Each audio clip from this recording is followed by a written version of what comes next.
자, 오늘 저는 누가복음 5장 1절에서 11절까지 말씀을 가지고 독점하지 맙시다라는 말씀으로 여러분과 오예비데이 전도 축제를 놓고 말씀을 함께 나누고자 하는 것입니다. 독점하지 맙시다. 자, 여러분, 이 사람이 누굽니까? 제가 여러분에게 한번 보여드린 적이 있습니다.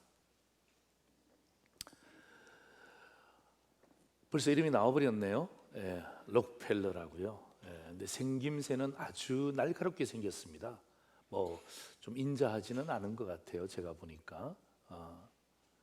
여러분, 록펠러를 사진으로 보고 있는데 여러분, 록펠러를 떠올리실 때에 여러분 머릿속에 이 숫자를 여러분들이 잘 한번 기억을 하면 록펠러를 이해하는 데 굉장히 좋은 의미를 여러분이 가지게 될 것입니다. 그 숫자는 바로 이런 숫자죠. 같이 한번 읽어볼까요? 시작. 33, 43, 53, 55, 98. 한번 더 읽어볼까요? 안 보고 해볼 수 있을까요? 시작. 33, 43, 53, 55, 98. 잘하셨어요. 이 록펠러를 여러분이 기억할 때 이 5가지 숫자를 기억하시면 여러분들이 누구를 만나든지 록펠러에 대한 참 좋은 이야기를 할 수 있는 그런 기회를 갖게 될 것입니다. 33은 뭐냐 하면 이 록펠러가 33살에 백만장자가 됩니다. 여러분, 33살입니다. 정말 어린 나이죠. 어린 나이에 백만장자의 대열에 서는 나이가 33살입니다. 그리고 43은 뭐냐 하면 43살에 미국의 최대 부자가 되었습니다. 그래서 미국 안에서 최대 부자는 누구냐? 그러면 그 누구도 의심하지 않고 록펠러다라고 할 수 있을 정도로 미국에서 가장 돈이 많은 사람이 되었습니다. 그리고 53세 그가 미국을 뛰어넘어서 세계 최대의 거부가 되는 나이입니다. 이게 53세입니다. 최대 거부가 되었어요. 그런데 55라는 숫자가 굉장히 중요합니다.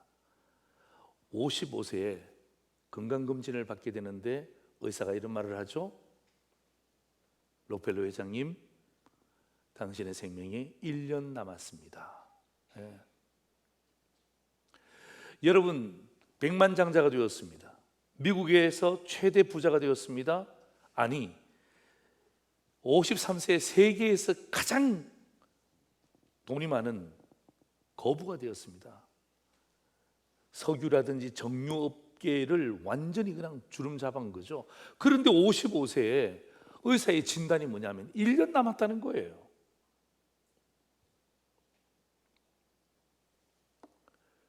그리고 98이 뭐냐 하면 98세까지 사는 거예요. 자, 록펠러의 55세로 돌아갑니다. 자, 여러분, 55세에 이 의사의 검진을 받기 위해서 병원을 들어가는데 평소에는 자기 눈에 띄지 않았던 그 병원 로비에 있는 글귀 하나가 눈에 탁 들어오더라는 것입니다. 그래서 그 휠체어를 타고 들어갔는데 그 비서에게 잠깐만 멈추라고 이야기하고 그 글귀를 봤는데 그 글귀가 뭐냐 하면 사도행전 20장 35절 말씀이었어요. 우리 같이 한번 읽어볼까요? 시작.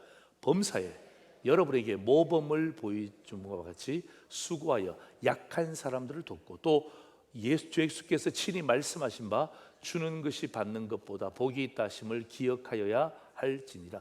이게 자기의 가슴에 비수처럼 딱 꽂힌 거예요. 예수께서 친히 말씀하신 바 주는 것이 받는 것보다 복이 있다. 이게 평소에 자기 지론이 아닙니다.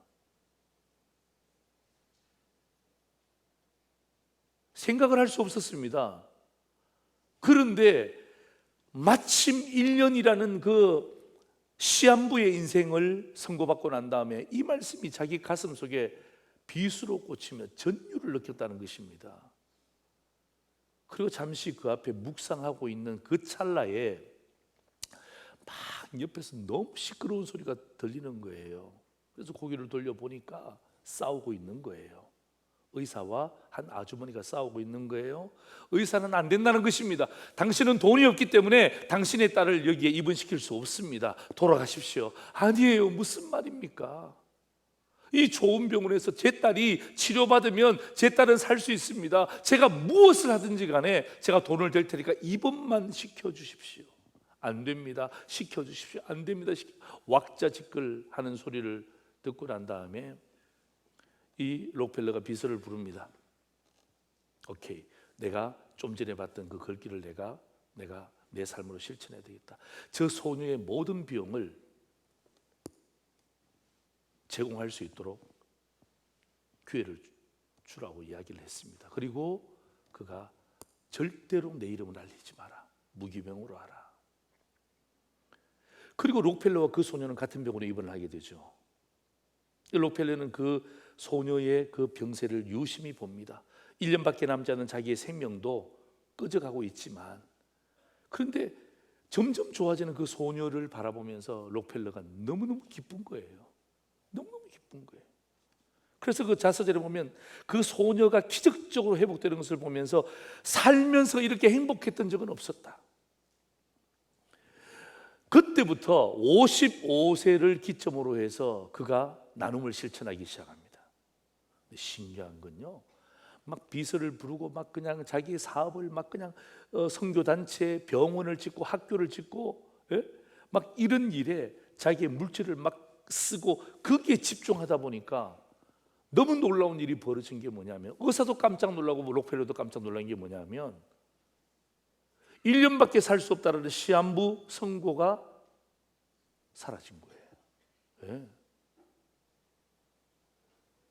내가 숨기는 삶을 살다 보니까, 나눔의 삶을 살다 보니까 이러한 것이 사라지고 난 다음에 그때부터 이 록펠러는 자기의 전 재산의 절반가량을 계속해서 나누는 거예요. 그리고 그의 자서전의 마지막에 이렇게 기록합니다. 내가 98세까지 살았는데 인생 전반기 55년은 쫓기며 살았다는 것입니다. 55세가 뭐예요? 병원에 입원했을 때, 그죠? 예. 독점했다는 것입니다. 55년 동안 그냥 쓰다 담은 거예요. 그릇 모은 거예요. 마치 블랙홀처럼 다 빨아들인 거예요. 이것만 있으면 행복할 줄 알고, 예. 백만장자, 미국의 최대 거부, 아니 미국을 뛰어넘어서 세계 최대 거부가 될 때까지 독점한 거예요. 그러나 내 인생의 후반기 43년, 55년을 기점으로 해서 나머지 43년은 행복하게 살았다라고 자서전에 기록하고 있습니다. 55년은 뭐예요? 독점하며 살았죠. 43년은 뭐예요? 배분하며 산 거예요. 예. 여러분, 사실 독점이라는 단어는요, 별로 좋은 뜻이 아닙니다. 제가 사전을 찾아봤어요. 이 독점이라는 단어를 찾아보니까 이런 뜻이 있어요. 개인이나 어떤 단체가 이익을 독차지함. 이 참 좋은 의미는 아니에요. 독점한다는 게 우리의 의식 속으로 기업이 독점한다, 저 사람이 독점한다, 그러면 별로 좋은 의미는 아니잖아요. 그런데 오늘 저는 이 안 좋은 뜻으로 쓰는 이 독점이라는 이 단어를, 저는 이 독점에도 두 가지 양면성이 있습니다. 예. 저는 오늘 이 두 가지 양면성에 대해서 여러분과 함께 주의 말씀을 함께 나누고자 하는 거예요. 자, 여러분, 오늘 우리가 읽었던 배경이 어떤 배경입니까? 여러분, 비참한 배경이에요. 예, 비참한 배경이에요. 왜요? 베드로가 고기 한 마리도 잡지 못했습니다. 베드로는 수십 년 동안 갈릴리 바다에서 어부 일을 했습니다. 우리말로 이야기하면 완전히 전문가예요. 전문가 가운데도 최상의 전문가죠. 그런데 그날만큼은 한 마리의 물고기도 잡지 못한 비참한 삶을 경험합니다. 전문가의 명성이 땅에 떨어졌습니다. 여러분, 이것도 굉장히 불쾌한데 더 기분 나쁜 게 있어요. 아니, 예수라는 사람이 누굽니까? 목수 아닙니까? 목수와 어부는 업종이 달라요. 바다에 대해서는 목수는 비전문가입니다. 그런데 목수의 코치를 받는 거예요. 목수인 예수가 베드로에게 이렇게 이야기하는 거예요. 비전문가인 예수님이 전문가인 베드로에게 깊은 데로 가서 그물을 던지라는 것입니다. 여러분, 이런 모습이 상상이 됩니까? 만약에 여러분에게 이런 일이 있었다고 상상해 보세요. 여러분 어떻겠습니까? 난 전문가인데, 저 사람은 목수예요. 저 사람은 비전문가예요. 고기 잡는 거 본 적도 없어요. 그런데 깊은 데로 가서 그물을 던지라고. 지금은 깊은 데로 가서 그물을 던지면 안 되는 시간이에요. 오히려 갈릴리 바다의 가 쪽으로 가서 물고기들이 모여있을 그때다가 그물을 던져야지, 어떻게 깊은 데로 가서 그물을 던지냔 말이에요.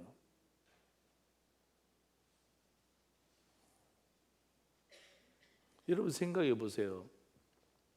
우리 어머니들 여기 많이 계시잖아요. 어머니들이 김치찌개 여러분 뭐 몇 년 만들었어요? 아니 수십 년 김치찌개 만들었잖아요.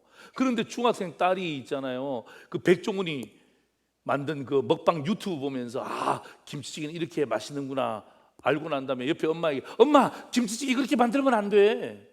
김치찌개는 이렇게 만들고 저렇게 만들고 그렇게 만들어야 돼 라고 여러분 옆에서 쫑알거리고 있는 그 딸을 본다면 여러분 그 엄마가 어떤 생각이 들겠습니까?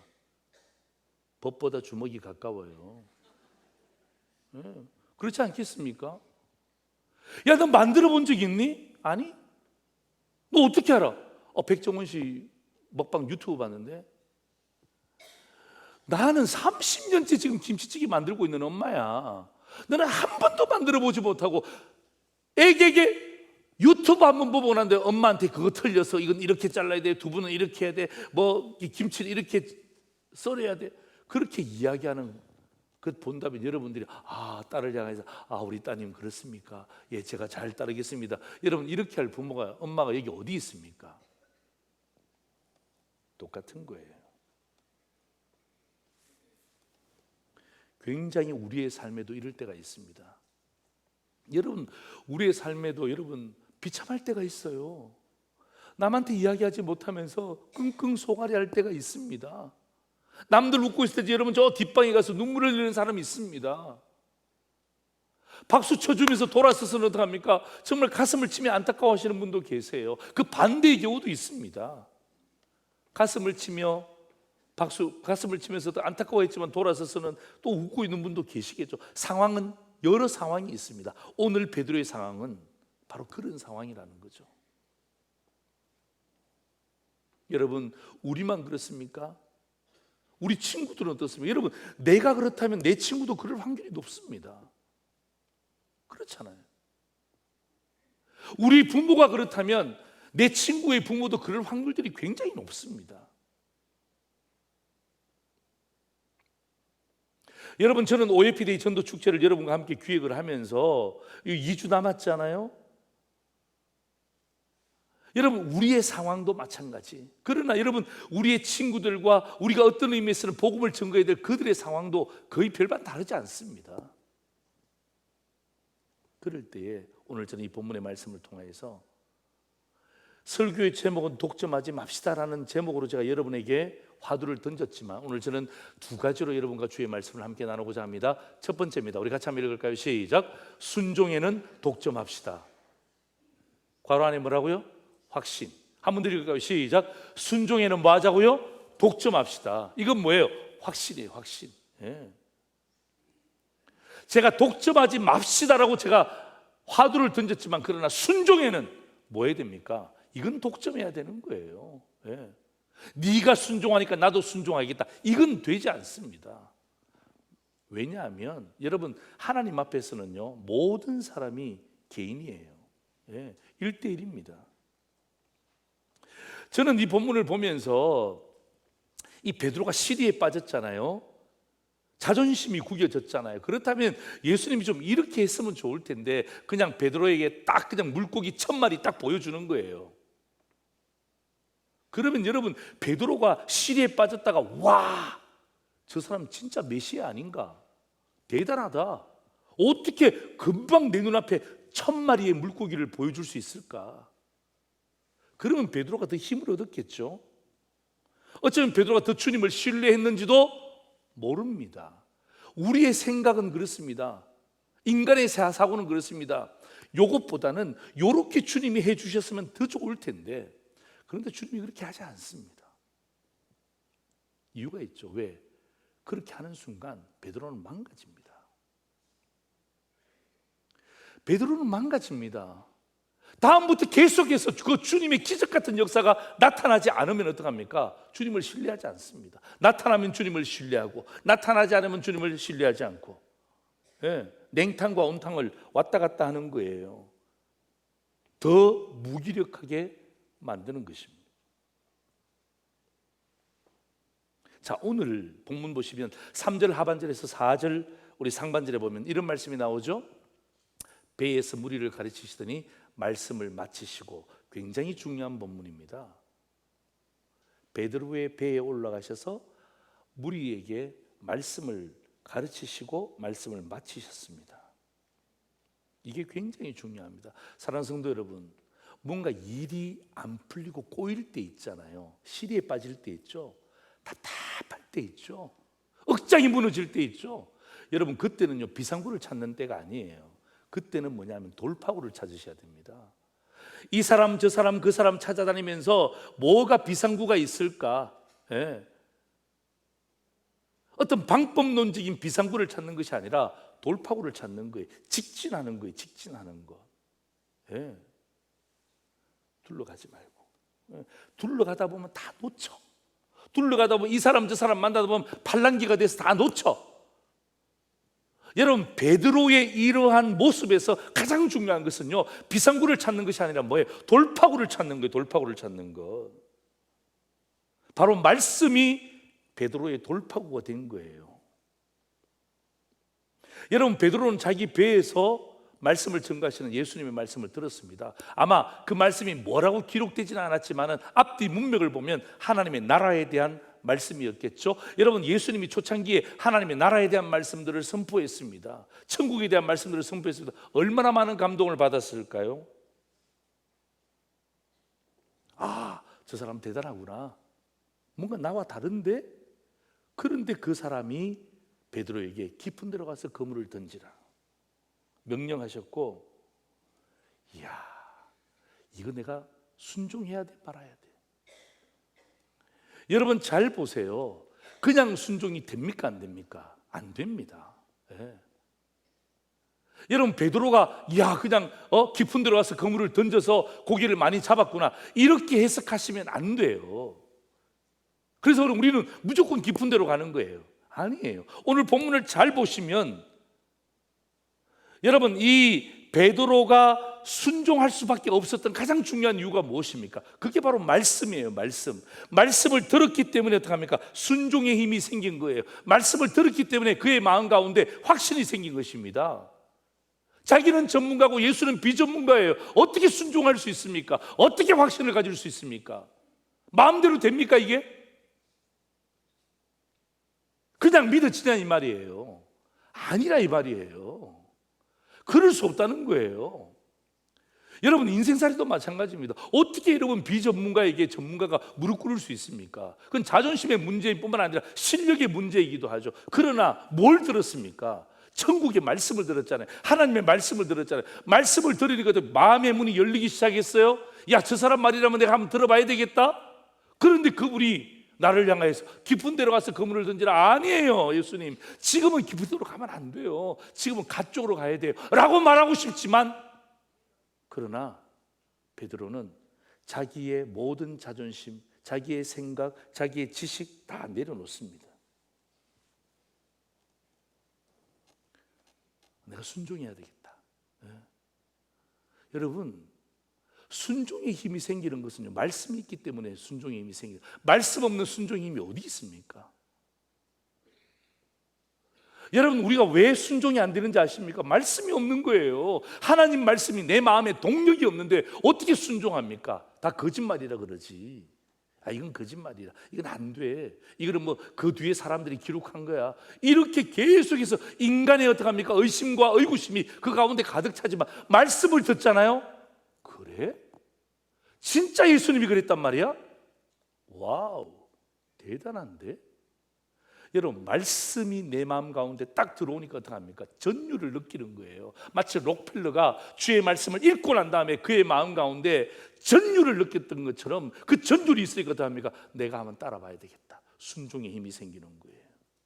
그래서 여러분, 제가 순종에는 우리가 독점해야 되는 거예요. 순종은 비교하는 게 아니라 네가 순종하면 나도 순종하겠다, 그런 차원이 아니에요.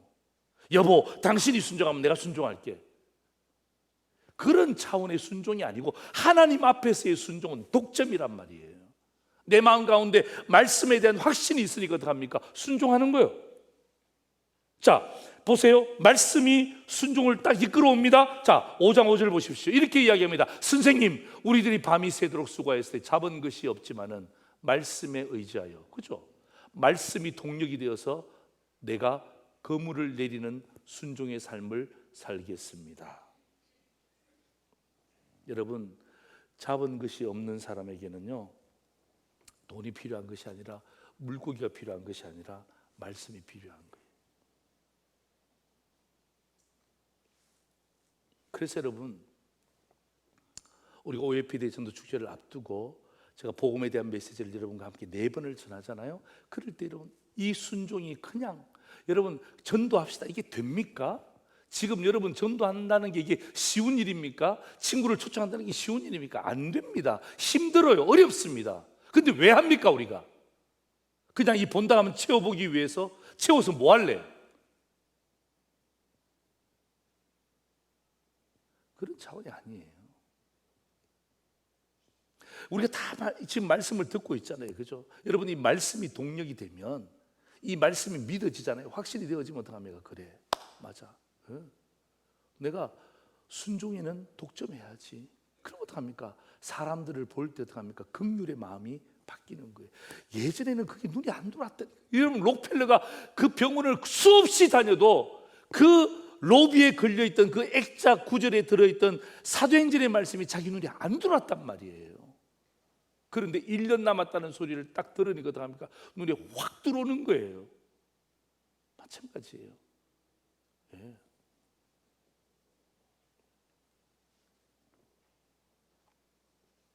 순종의 힘을 의지하여서 그물을 내렸잖아요, 그죠? 예. 말씀을 통한 순종의 힘을 의지하여 그물을 내렸잖아요.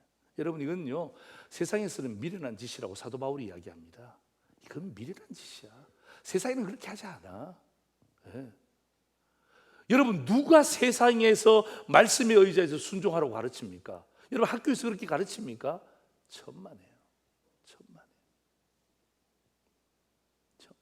세상이 우리에게 이렇게 가르칩니까? 천만에요. 우리가 그렇게 하잖아요. 세상이 우리를 향해서 미련, 곰탱이 같다고 이야기합니다. 아유, 그래, 너 참 미련하다. 바울이 알고 있었습니다. 그런데 바울이 뭐라고 한 줄 아십니까? 이것이 우리에게 지혜롭다는 거예요. 예. 세상은 이것을 미련하게 보지만은, 그러나 하나님은 이것을 굉장히 지혜롭게 본다는 거예요. 그래서 여러분, 로마서 10장 17절 보세요. 우리 같이 한번 읽을까요? 시작. 믿음은 들음에서 나며 들음은 그리스도의 말씀으로 말미암았느니라. 아멘. 예. 여러분, 믿음이 어디에서 나오는 것입니까? 하나님의 말씀으로 나오는 거예요.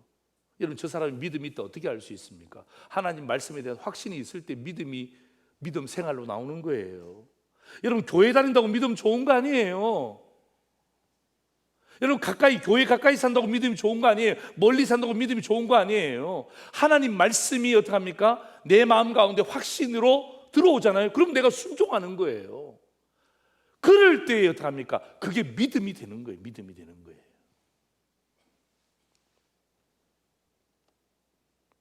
여러분, 말은 내 말이지만 말씀은요, 하나님의 말씀이에요. 그래서 여러분, 말씀을 들어야 순종에 독점할 수 있습니다. 우리 같이 한번 읽을까요? 시작. 말씀을 들어야 순종에 독점할 수 있다. 그러니까 말씀과 순종은 늘 같이 가는 거예요.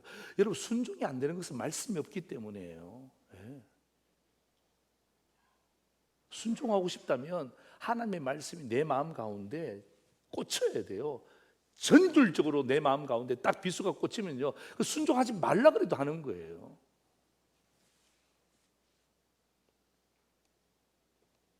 저는 이번에 인도네시아 가서 김하수 선교사님과 함께 교제하면서 여러분 그분이 원래 65세랍니다. 결혼하지 않고 수십 년을 인도네시아 그 아이들 은혜의 집, 말이 은혜의 집이죠. 부모 없는 고아원 아이들 키우는 거예요. 이번에도 가니까 4살짜리 한 명 여자아이를 입양했더라고요. 4살짜리 아이. 거기는 대학원 다니는 아이들로부터 4살짜리까지 아이까지 다 있는 거예요. 왜 그렇게 하는지 모르겠어. 이제 은퇴할 때도 됐는데 좀 둘러보고 좀 시험시험 하면 얼마나 좋아. 그렇게 할 수가 없다는 거예요. 여러분 결혼도 안 했죠? 아이 출산도 해보지 않았죠? 그냥 한국도 아니야. 인도네시아. 제가 은혜의 집 가보니까 말이 은혜의 집이지.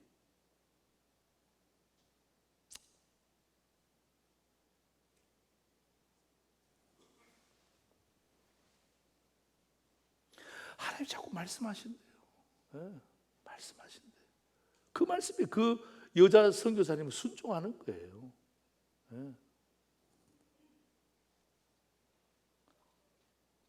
목사님 제가 그 여자 선교사님 앞에 서면요, 제가 키가 그분도 훨씬 큰데요, 너무 영적으로 작아요. 너무 영적으로 작아요.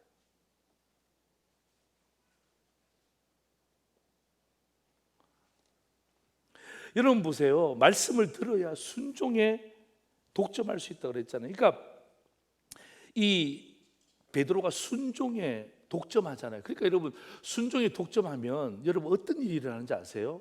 여러분이 순종하잖아요. 여러분이 순종하잖아요. 불순종하면 이런 일이 없어요. 순종하면 어떤 일이 일어나냐면 누가복음 5장 8절 보세요. 시몬 베드로가 순종했잖아요. 예수의 무릎 아래 엎드려 이르되 주여 나를 떠나서 나는 죄인으로소이다. 이 고백이 터져 나오는 거예요.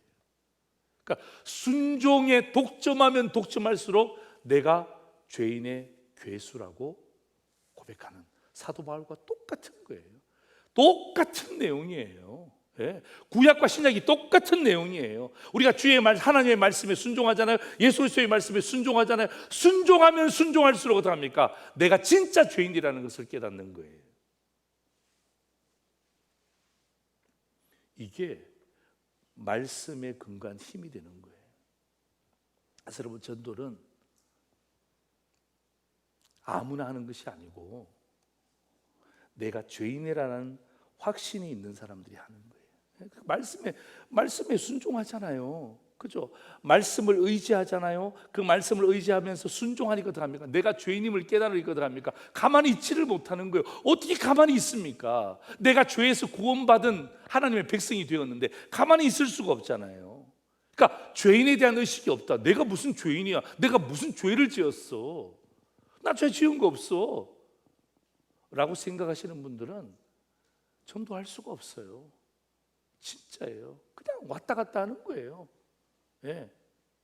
엔조이, 즐기는 거예요. 그냥 교회 오니까 좋은 찬양 있고 찬양대 잘하고 목사님 그냥 설교하고 또 점심 나오고, 그러니까 막 좋은 거야. 또 아내도 좋아하고 남편도 좋아하고 애들도 좋아하니까 어떡합니까? 종교인이 되어가는 거예요. 종교인이 30년짜리 종교인, 40년짜리 종교인, 50년짜리 종교인이 되어가는 거예요.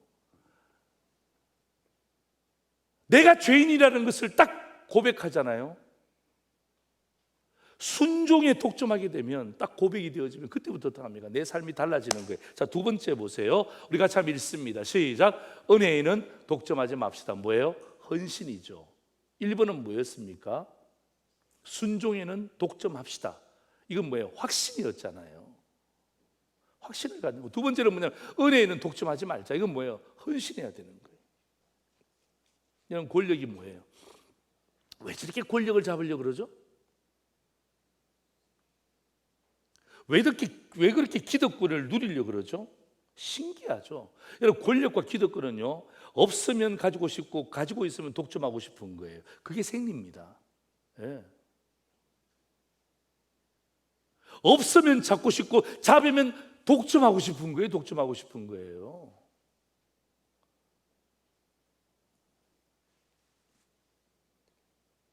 여러분, 베드로가 한 마리도 잡지 못했잖아요. 그런데 딱 자신의 문제가 해결되었어요. 6절 보세요. 이렇게 돼 있잖아요. 그렇게 하니, 순종하니, 그 말이거든요. 고기를 잡은 것이 심이 많아 그물이 찢어졌다는 것입니다. 이럴 때 조심해야 됩니다.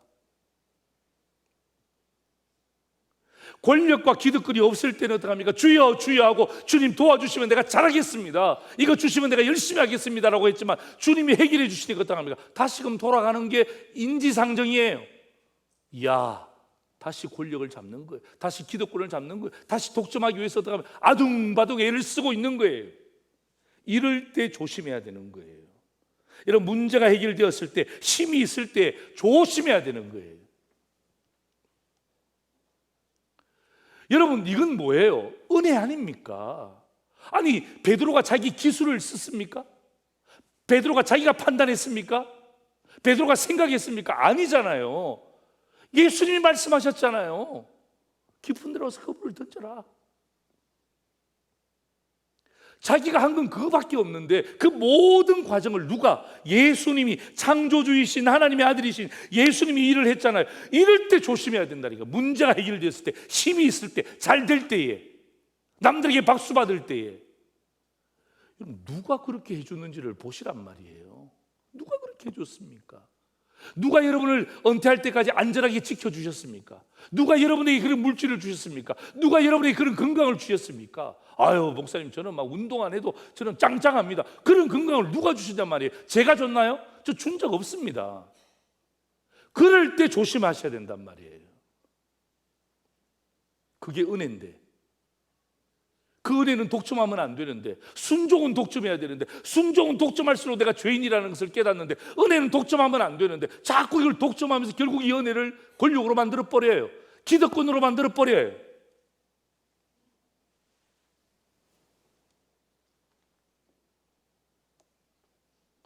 내가 했다라는 생각이 드는 순간, 독점이죠. 독점하는 순간이 교만해지는 거예요. 성경에 나와요. 예수님이 이렇게 말씀하셨어요. 누가복음 12장 16절 18절 보세요. 예수님의 비유입니다. 한 부자가 그 밭에 소출이 풍성했답니다. 심중에 생각하여 이르되, 이렇게 생각한 거예요. 야, 내가 곡식사를 둘 곳이 없으니까 어찌할꼬? 내가 이렇게 하리라. 내 곡간을 헐고 더 크게 짓고 내 모든 곡식과 물건을 거기 쌓아두리라. 네. 누가 주신 것인지에 대해서 개념이 없잖아요. 그러니까 어떡합니까? 내가 내 곡간을, 내 모든 곡식과 물건을, 여러분 거기에 수고한 사람들이 얼마나 많아요. 예? 본인도 좀 수고했겠지. 아내, 그 다음에 노예들, 예? 친구들, 농부들 얼마나 수고했겠습니까? 또 결정적으로 하나님이 그에게 주신 것에 대해서 감사가 없잖아. 여러분, 이 예수님의 비유 보면 중간에 보시면 이렇게 되어 있습니다. 오늘 밤에 내가 너 생명을 도로 가져가면 이거 다 어떻게 되겠느냐? 자식들만 좋아하는 거예요. 자식들만. 야, 우리 아버지 빨리 죽었다. 그죠? 자식들만 좋아하는 거예요.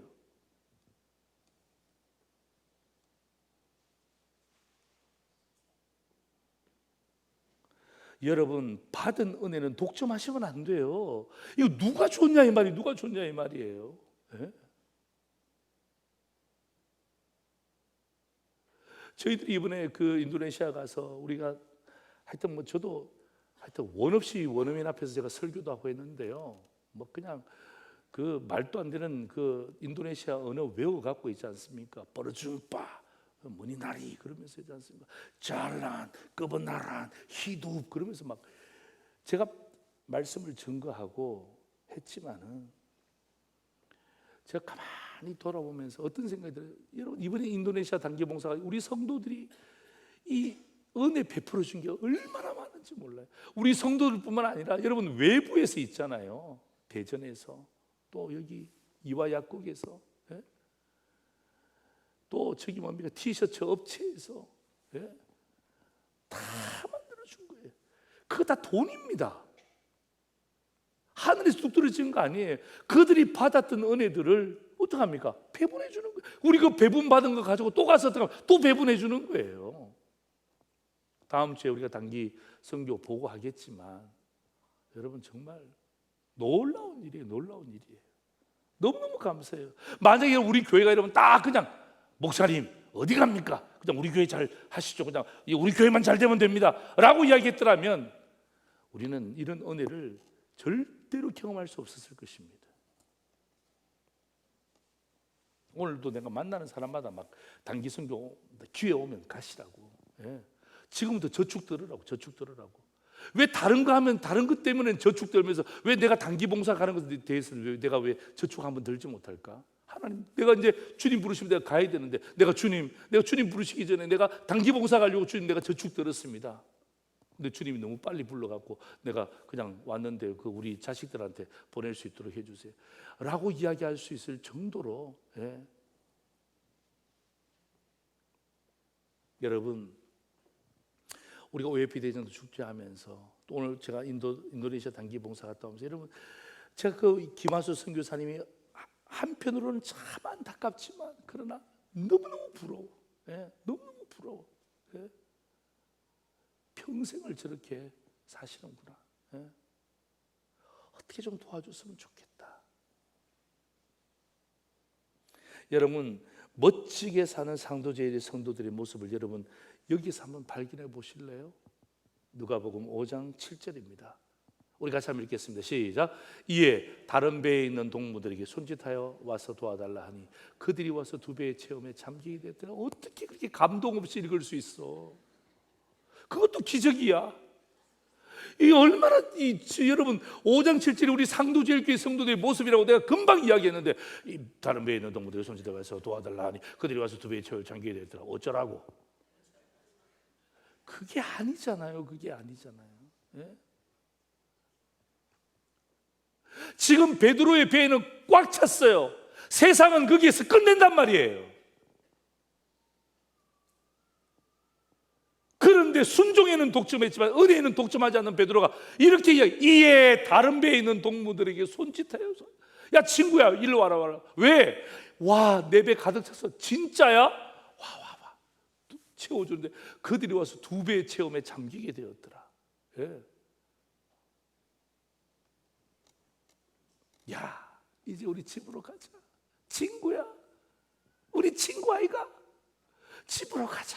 그리고 여러분 돌아올 때 여러분 그 항구에서 기다리는 그 아내들은 종종걸음을 가지고 기다리는 거죠. 그 배가 들어올 때 뭐 보는지 아십니까? 깃발. 뭐 보는지 아십니까?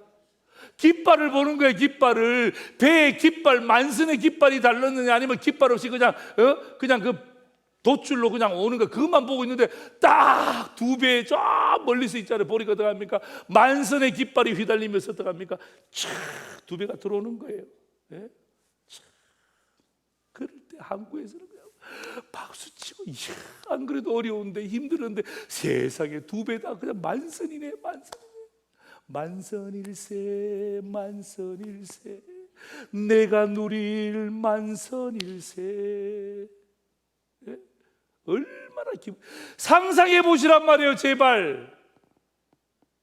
네 배만 채워 난 다음에도 야 너 뭐 물고기 잡았냐?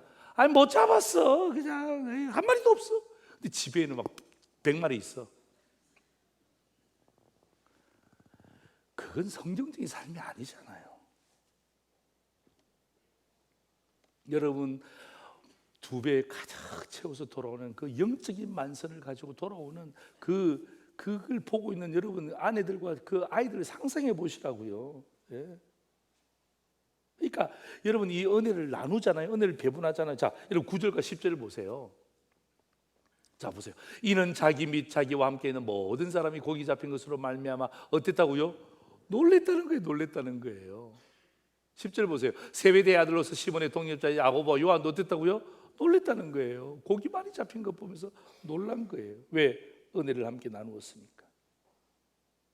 그리고 어떡합니까? 결국에는 그들이 결국 예수를 따르잖아요.